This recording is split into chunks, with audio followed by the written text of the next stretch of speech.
Vamos a continuar con la clase que tiene que ver con deformaciones, pero ahora lo importante es que vamos a relacionar esfuerzos con deformaciones. Y es lo que tenemos planteado aquí a continuación. Se lo voy a explicar y les doy un chance para que lo copien. Entonces, lo que nos va a permitir a nosotros relacionar esfuerzos con deformaciones es lo que llamaremos ley de Hooke. Así se va a llamar, ley de Hooke. La ley de Hooke, tal y como está escrita aquí, es para materiales isotrópicos. Si el material fuera anisotrópico, las ecuaciones serían mucho más complicadas. La ley de Hooke no sería tan sencilla como la vemos acá. Pero en este curso solo vamos a ver materiales isotrópicos.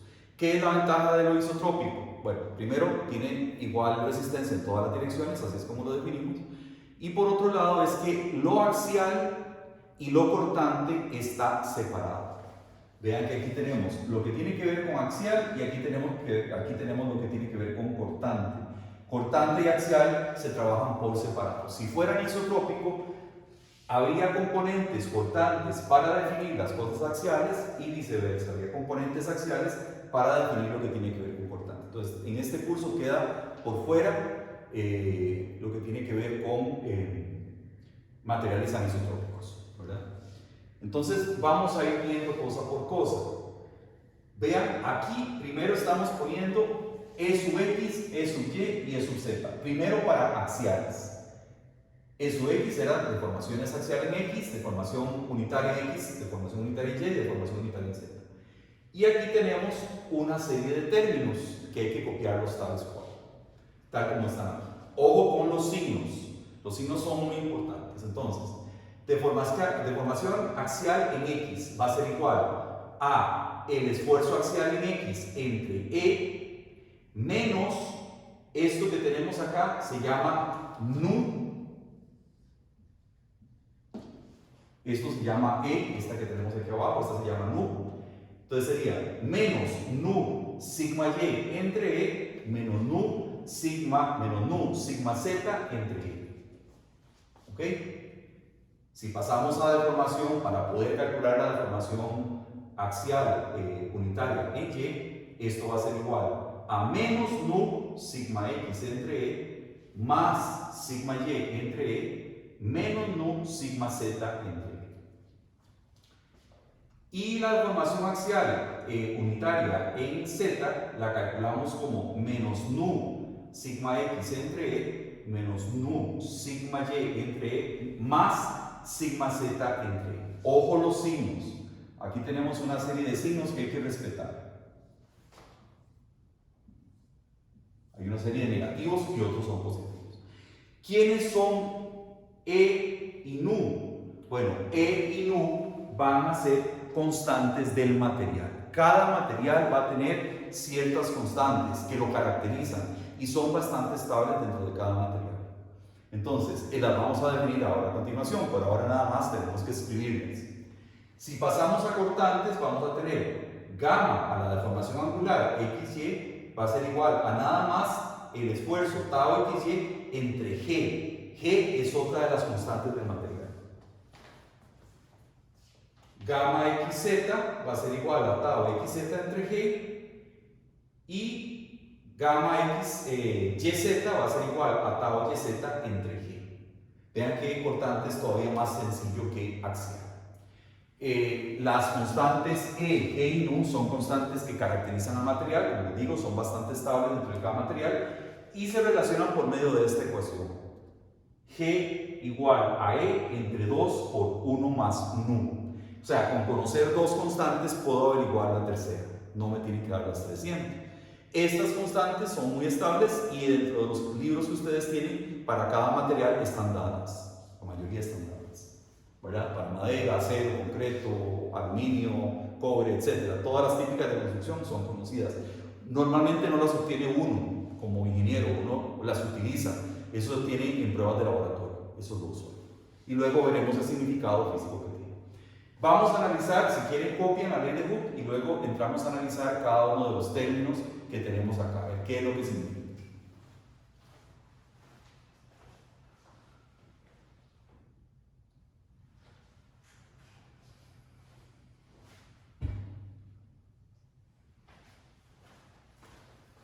Ok, vamos a entrar a analizar primero lo axial.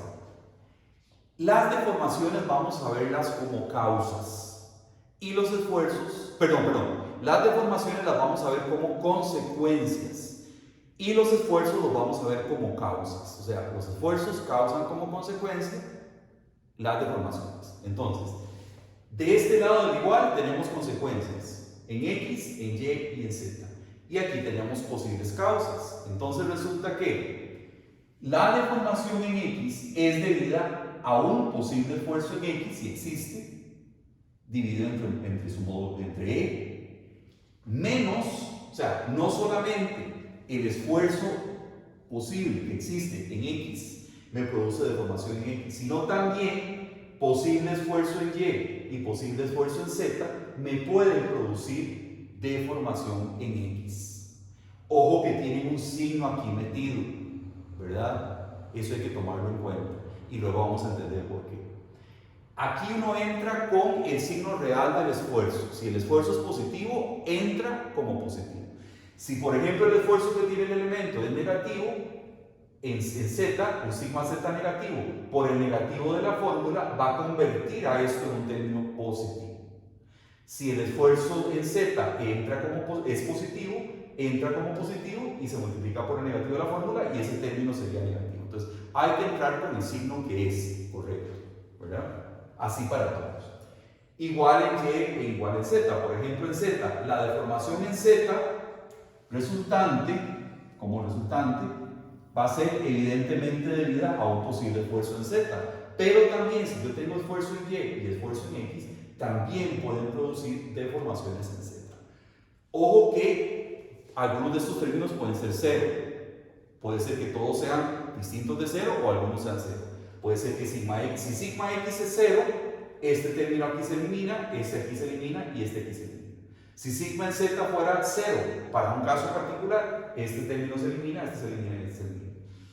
El caso más general sería que tuviéramos esfuerzos en las tres direcciones axiales, por lo tanto tendríamos deformaciones, o sea, la deformación total como consecuencia se calcularía como superposición de efectos. Efecto en X, efecto en Y y efecto en Z. Entonces, la suma lo que está haciendo es una superposición de efectos. Y así hago los tres casos que tengo acá.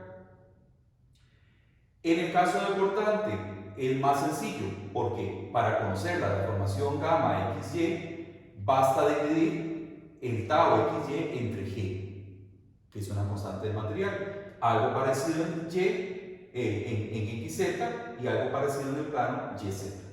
No intervienen unas con otras. Voy directo aquí, es mucho más sencillo. Muy bien. Entonces, algunas características. Esto se cumple para épsilon y gamma pequeñas. Ya dijimos del orden de menos 0,1%.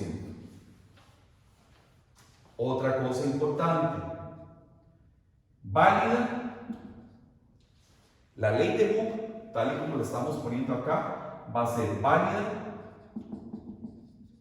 en el rango elástico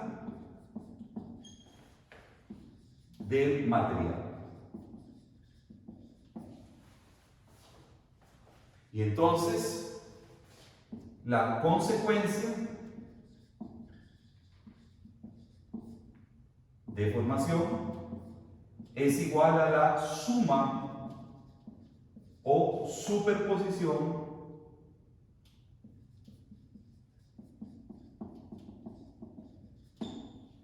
de efectos. Los efectos son los esfuerzos, las consecuencias son las deformaciones. ¿Ok? Esas son tres cosas básicas que tenemos que saber para poder aplicar la ley de Hooke en materiales isotrópicos, como dije antes.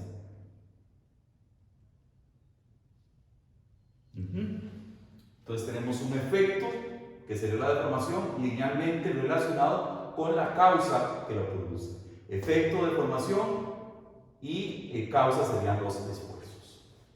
Copien eso para ya ahora empezar a analizar cada una de las constantes del material para entenderlas.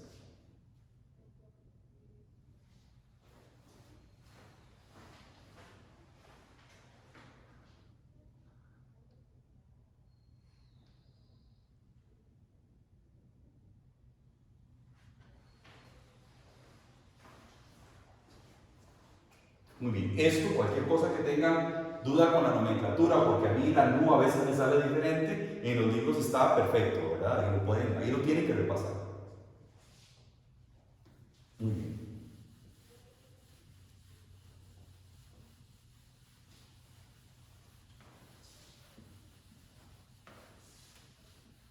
Vamos a ir analizando cada una de las constantes.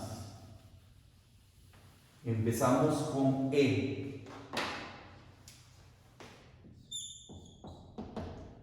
Constantes del material, empezamos con E. E se le conoce como módulo de ion o también lo conocemos como módulo de elasticidad.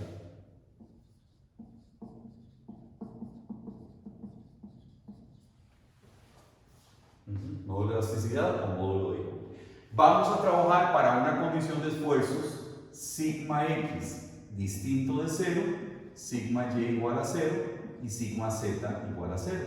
Entonces estamos hablando de un elemento que simplemente va a tener carga axial en una dirección. O pongámosle sigma. Directamente pongámosle que solamente tiene sigma x. Perdón. Tomemos el elemento.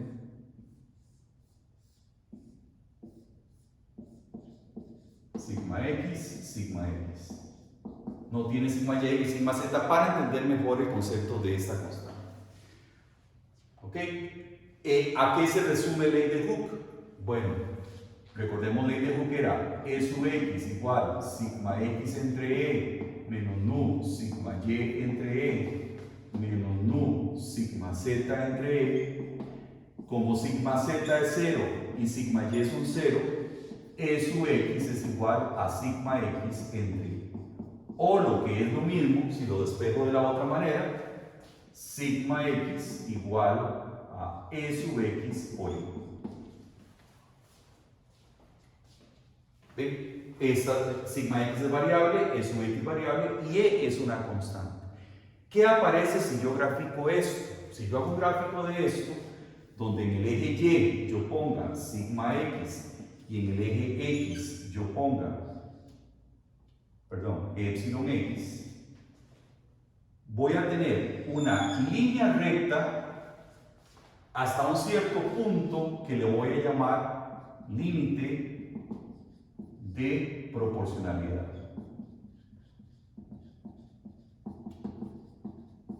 Hasta ahí yo voy a tener una relación lineal entre esfuerzo y deformación. ¿Cuál es la ecuación de esta recta? Bueno, es sigma x igual a E sub x por e, siendo e la pendiente del diagrama esfuerzo-deformación. Entonces, el módulo de elasticidad, eso es lo que es. E es la pendiente del diagrama esfuerzo-deformación. Así, tal cual.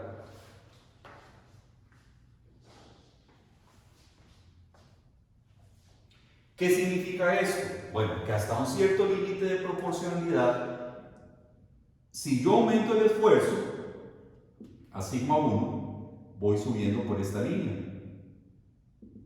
Obtengo una epsilon 1. Si aumento más el esfuerzo y llego a sigma 2, obtengo una epsilon 2. Y ahí va la cosa. Yo me voy moviendo a lo largo de esta línea recta. Conforme yo voy aumentando el esfuerzo, va aumentando la deformación proporcionalmente. Quien da la proporcionalidad es el módulo de elasticidad, E. Entonces, va a ser la pendiente del diagrama de esfuerzo-deformación. Entonces, habrá diagramas o materiales que tengan una E pequeña y otros que tengan una E más grande. Los que tienen un módulo de elasticidad más grande va a costar más deformarlos. Los que tengan un módulo de elasticidad pequeño va a ser más fácil deformarlos, con menos carga los deformo. ¿Ok? Y eso va a ser válido hasta cierto límite de proporcionalidad. ¿verdad?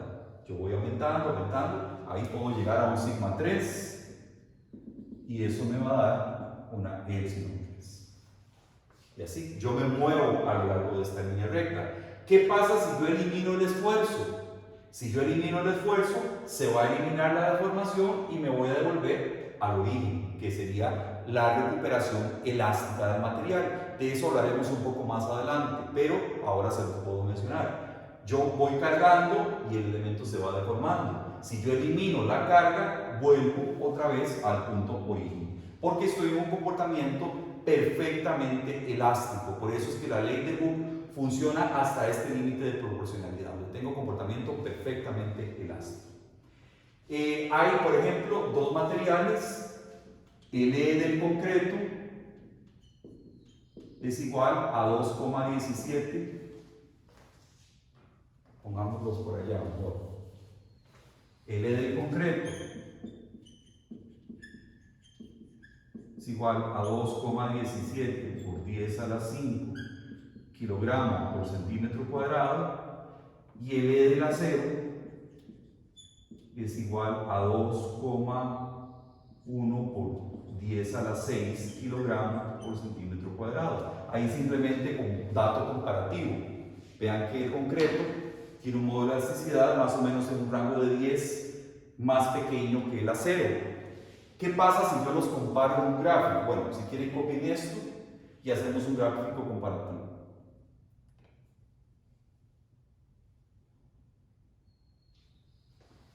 Vamos a hacer un gráfico comparativo entre estos dos materiales. Vamos a poner en un mismo gráfico E sub x, sigma x. Vamos a poner por aquí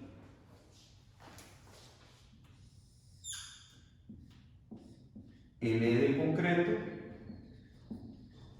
y en otro color vamos a dibujar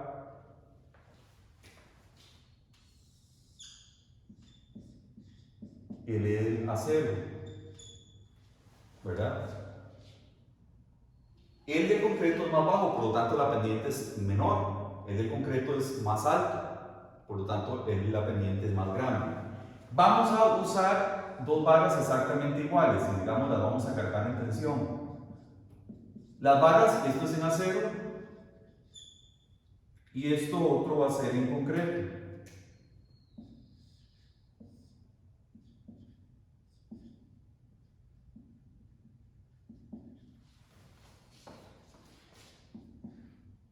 Las barras van a ser idénticas para poder compararlo bien. Lo único que van a tener diferente es que son de diferente material, pero van a tener las mismas dimensiones, se les va a aplicar la misma carga, todo igual, misma longitud, misma área, todo, solo que son de diferente material. Entonces vean qué interesante qué es lo que pasa. Si yo aplico un sigma como este,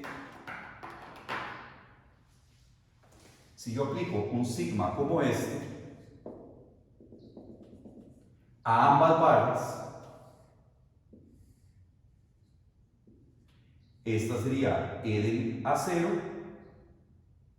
El acero se le suele llamar con S de subíndice, por steel. Entonces, E sub S tengo esta deformación. Y en el concreto tengo esta otra deformación. O sea, si aplico un mismo esfuerzo en ambas barras que son idénticas, una se va a deformar más que la otra.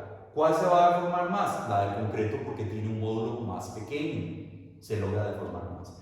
Al acero me cuesta más deformarlo, por lo tanto, para este mismo esfuerzo, el acero se está deformando menos que el concreto. Ahí comparo dos modos de elasticidad diferentes. Otra forma de verlo. Voy a generar, quiero que se deformen lo mismo ambos materiales. Quiero que ambos se deformen lo mismo. E igual en concreto y en acero. ¿Qué es lo que pasa? Para lograr la misma deformación en ambas, tengo que aplicar un esfuerzo en el acero más grande y un esfuerzo en el concreto pequeño. más pequeño para lograr la misma deformación en los dos. O sea, ¿qué estoy queriendo decir aquí? Para lograr que dos barras idénticas, solo que una en acero y otra en concreto, se deformen lo mismo, tengo que aplicar más esfuerzo en el acero porque tiene un modo de elasticidad más grande, por lo tanto cuesta más deformar. El concreto es más fácil de deformar porque tiene un modo de elasticidad más bajo, entonces tengo que aplicar menos esfuerzo para lograr la deformación que ando buscando, la deformación igual en los dos. Entonces vean que tengo una forma de compararlo a partir de esfuerzo igual, deformaciones diferentes, o deformación igual, esfuerzos diferentes, para entender la diferencia entre módulos diferentes en dos materiales. ¿Ok? Bueno, eso sería el módulo de elasticidad E o módulo de Young, también se le llama como eso. Básicamente es para axiales. ¿Copien eso? Vamos a pasar ahora a analizar G.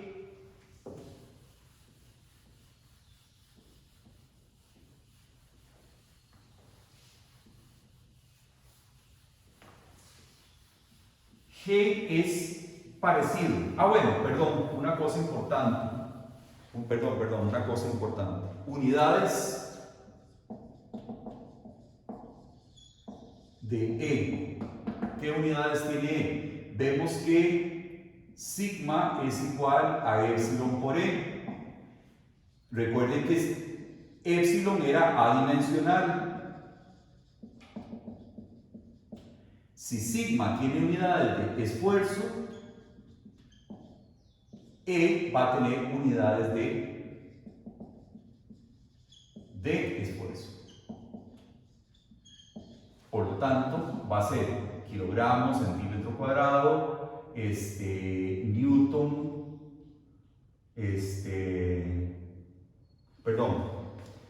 puede ser pascales,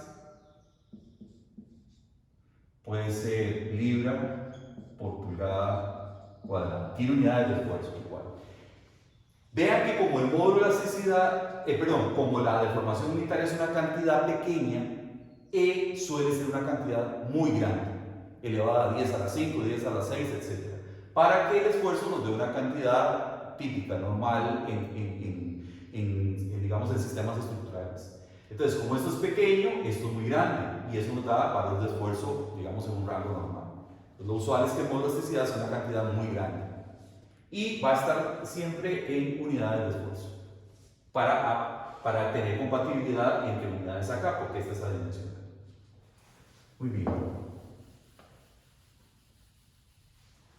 Pasamos entonces al módulo a G. G le vamos a llamar como módulo de cortante, o también se le conoce como rigidez al corte.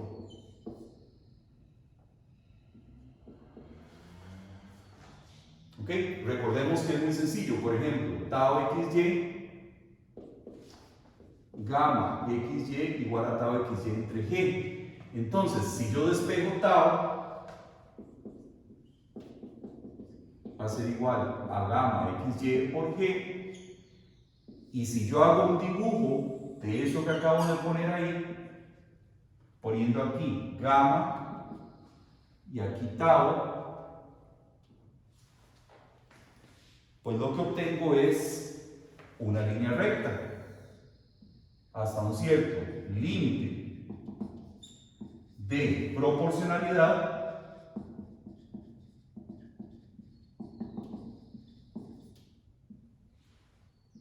la pendiente del gráfico es G, el módulo de rigidez al corte o el módulo de cortante, ¿verdad? Entonces algo muy parecido al módulo de elasticidad, pero en este caso estamos hablando de cortantes, no de axiales. Entonces igual, si yo cargo aquí con un tau 1, subo por la línea y tiene asociada una gamma 1.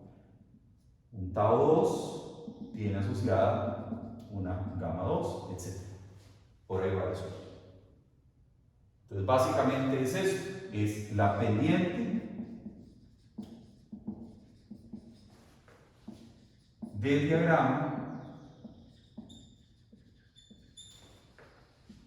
tau versus gamma.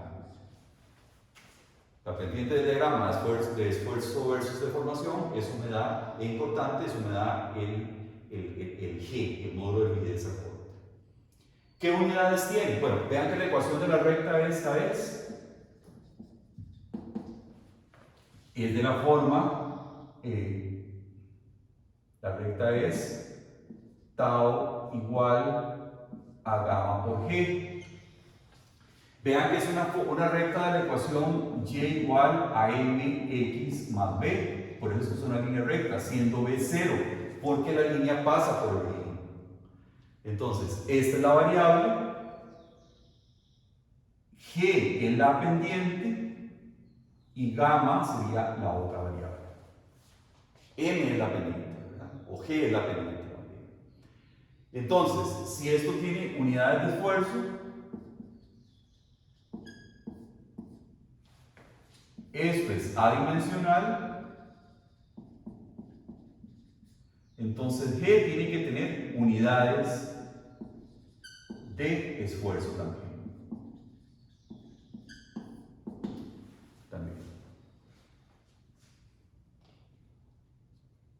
¿Ok? Entonces, esta sería la segunda constante, módulo de rigidez al corte, módulo de rigidez que vale para esfuerzos cortantes. Copien eso y continuamos con la última de las constantes.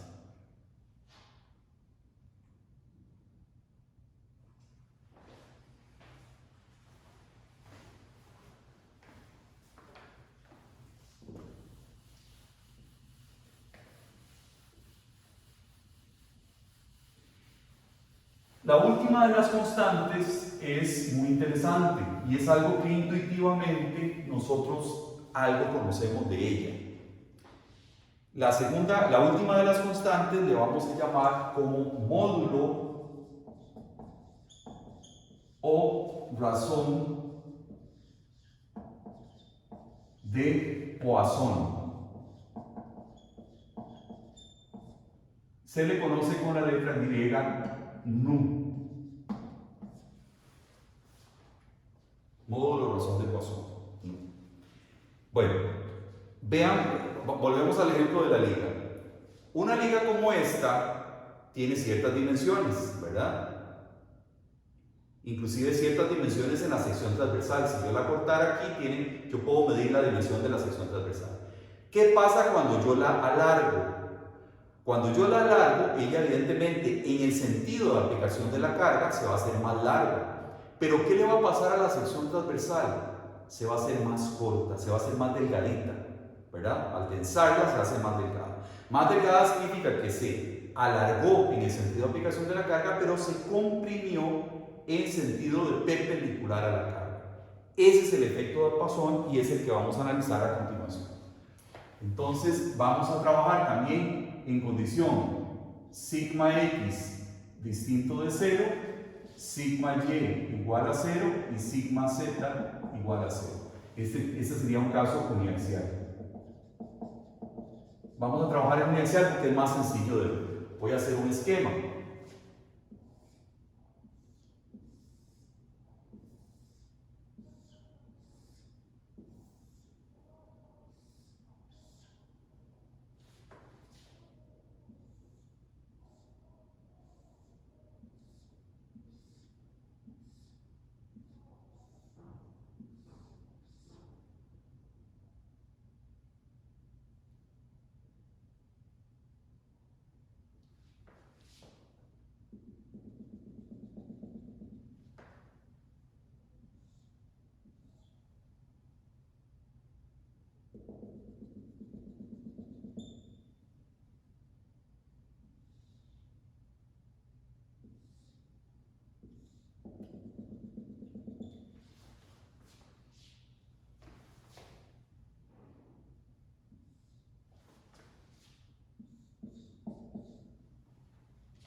algo así.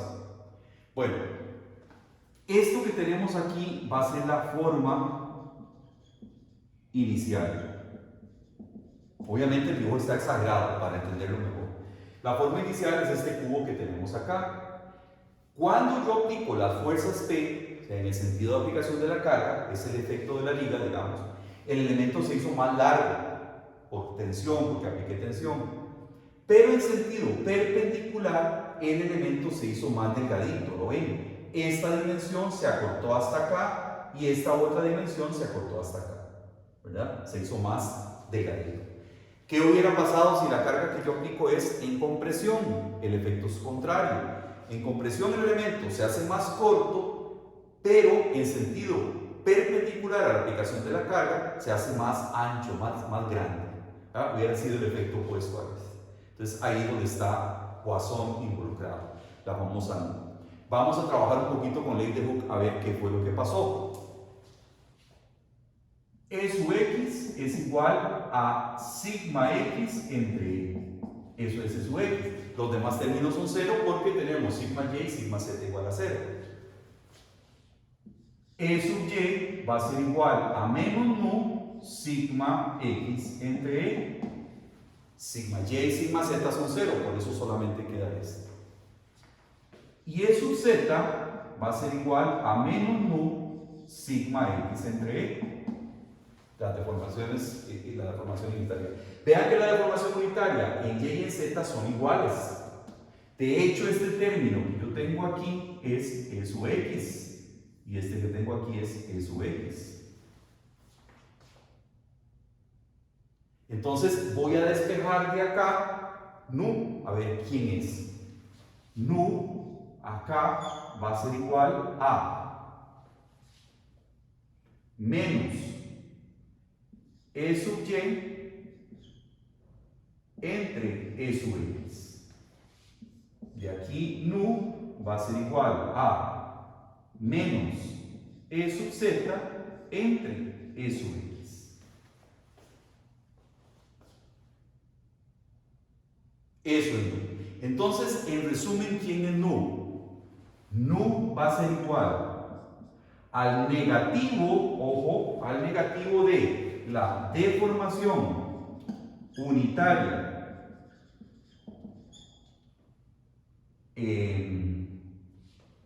transversal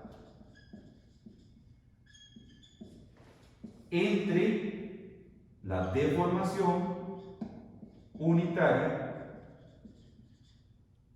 axial, o sea, en sentido de aplicación de la carga. A ver si nos entendemos.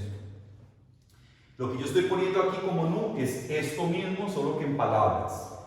El negativo está ahí metido, ahorita lo vamos a analizar, porque el negativo viene de la fórmula. Entonces, ¿quién es E sub y? E sub y es una deformación transversal, no en el sentido de aplicación de la carga, sino va a ser en el sentido y.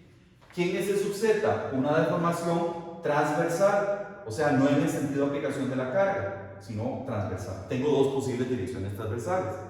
Entonces, ¿cómo defino nu? Como la deformación unitaria transversal, o sea, no en el sentido de aplicación de la carga, entre la deformación unitaria axial, que sí es en el sentido de aplicación de la carga, con un negativo arriba. ¿Verdad? Esta es transversal, este es sentido de aplicación de la carga, esta es transversal y este es en el sentido de aplicación de la carga. ¿Qué signo tendrá nu? Aquí aparece un negativo, pero será negativa, y eso tenemos que pensarlo un poquito. Será negativa porque tiene un negativo aquí. Pensemos, veamos de la siguiente manera, veamos lo siguiente. Si yo largo acá la deformación unitaria en el sentido de aplicación de la carga, va a ser positiva. Pero en el sentido transversal, o sea, no en el sentido de aplicación de la carga, él se va a hacer más pequeño. O sea, va a tener una deformación en el sentido perpendicular a la carga negativa. Entonces, si aquí fue positiva, aquí se va a comprimir, aquí va a ser negativa. Entonces, si esta es positiva, la de arriba es negativa. por el negativo de la fórmula me da positivo. ¿Ok? Si el numerador es negativo, el denominador es positivo. Yo no puedo tener el mismo signo en el sentido de aplicación de la carga con la deformación en el sentido perpendicular. Nunca van a tener el mismo signo. ¿Qué pasa si yo comprimo? Si yo comprimo, la deformación unitaria en el sentido de aplicación de la carga es negativa. Y en el sentido transversal, más bien se va a expandir, va a ser positiva. Pero entonces, el negativo de la dirección axial sale, multiplica al negativo que tengo aquí en la fórmula y me da positivo. Entonces, nu siempre va a ser positivo.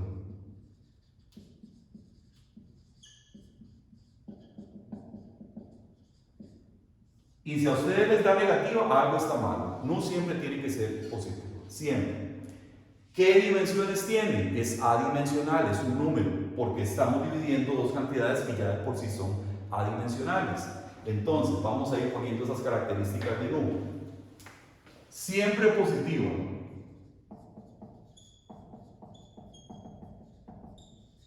Uno. Dos. Siempre es adimensional. Y otra tercera es lo siguiente, siempre es menor que 1. O sea, siempre es menor que la unidad. Nu siempre es menor que 1. ¿Qué significa esto? Que en términos de deformación unitaria, la deformación en sentido de aplicación de la carga siempre es mayor que la que se da en sentido perpendicular a la aplicación de la carga. O sea, voy a tener deformación en sentido perpendicular, pero no tan grande en términos unitarios como la de aplicación de la carga en sentido unitario. O sea, en términos unitarios. De hecho, vamos a poner aquí algunos valores típicos. En materiales de construcción típicos,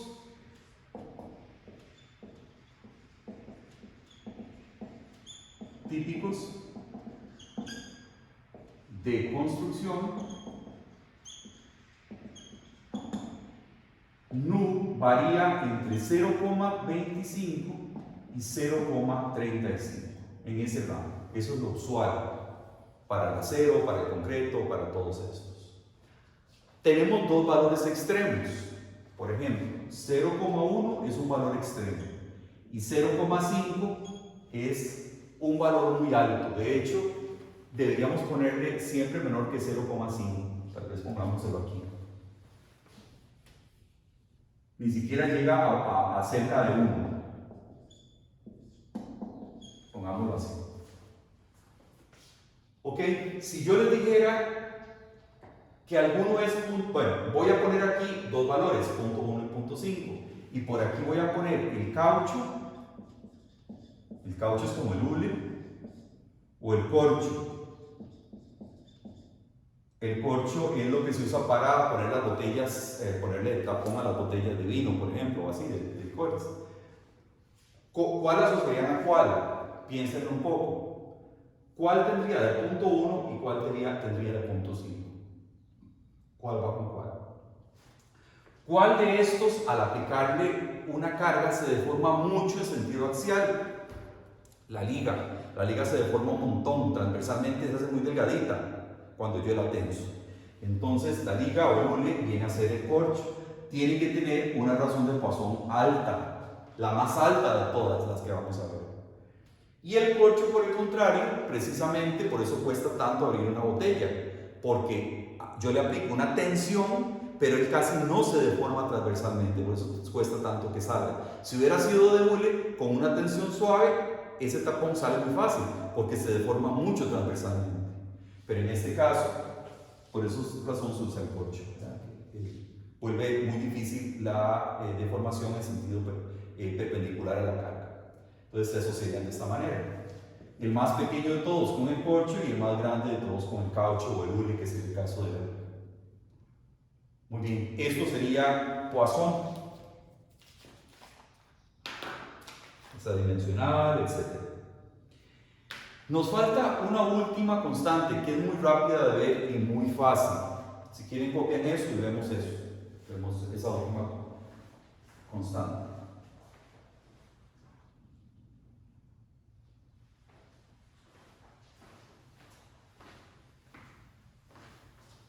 Bueno, voy a borrar.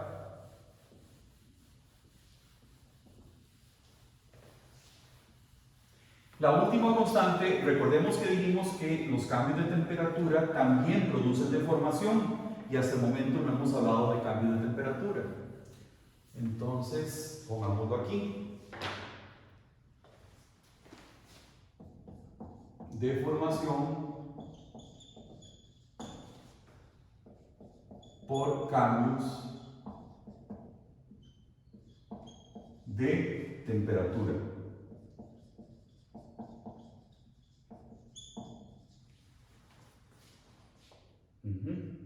Cambio de temperatura le vamos a llamar como delta T, que va a ser igual a una temperatura final menos una temperatura inicial.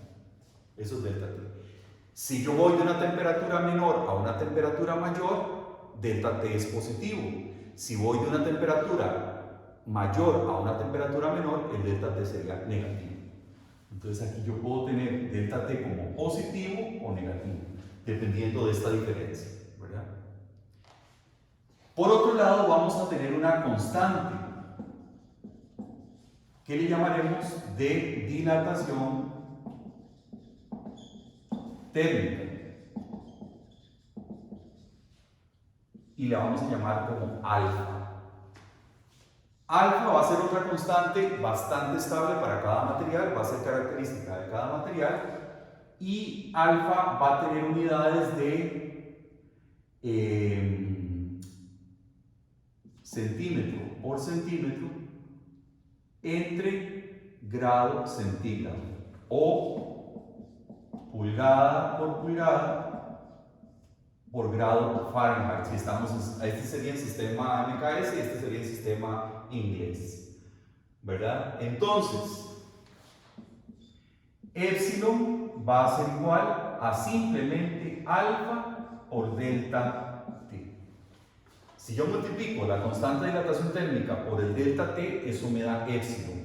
¿Quién me dice si se alarga o se acorta? El cambio de temperatura. Alfa siempre va a ser positiva. Como todas las constantes son positivas. Quienes generan el signo va a ser el cambio de temperatura o el cambio de longitud o este tipo de cosas. Entonces, esto positivo, esto me va a decir si la epsilon es positiva o negativa, ¿verdad? Y tiene estas unidades. Centímetro por centímetro por entre grado Fahrenheit perdón, entre grado centígrado o pulgada por pulgada entre grado Fahrenheit, ¿verdad? Entonces tenemos esto. Resulta que en materiales isotrópicos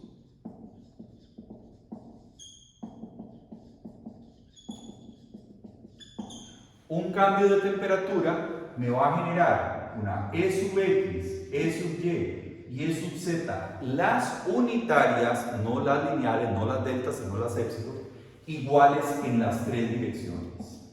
Alfa delta T, alfa delta T y alfa delta T.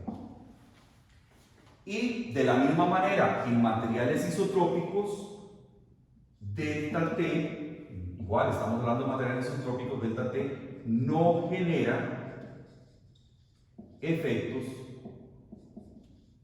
cortantes. Esto es importante. O sea, si estamos en materiales isotrópicos, cuando hay cambio de temperatura, no nos metemos con cambio en los ángulos de los elementos, solamente en axiales. Y las axiales van a ser iguales en las tres direcciones. ¿Ok? Eso sería. Entonces,